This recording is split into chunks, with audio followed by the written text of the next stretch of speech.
Well, imagine not knowing where you're going to live at the end of this month. That's the reality for 75% of families in one neighborhood in Spokane. Despite years of improvements in Northeast Spokane, people living there are on shaky ground. Esther Bauer is live with new information about what's being done to try to help. Esther. Aaron, Spokane is on the path towards recovery from COVID, but families and some neighborhoods are still severely struggling. We don't always hear about those struggles. Some suffer silently, but they're still there. I grew up in Hilliard, so I've lived here most of my life. Jim Solomon's called Hilliard home since he was young. For 33 years, he's owned an antique store here, and he's hopeful for what the future holds. Hilliard is changing. Over the last 10 to 12 years, there's younger generations moving in. They're taking pride in their property again. On the surface, there's improvement and growth, but deep down, there are silent struggles.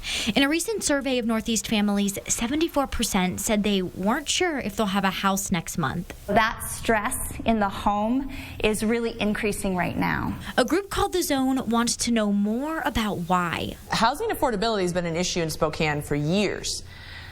The impact of the pandemic has made it that families are so far behind in rent and utilities that it's really, really scary. According to the survey, families are more than $2,000 behind on rent and are also falling thousands of dollars behind on utility bills. It's affecting hardworking households that used to be able to make ends meet. So what's happening is it's even the families that we wouldn't assume are in that poverty category, the ones that appear to be self-sufficient, they're also sliding. Researchers are currently working with city, county, and state officials to find funds to help those most affected and help Northeast Spokane continue to grow. And Jim Solomon will be there when it does. It's home, you know. It always has been. Hilliard always be our home.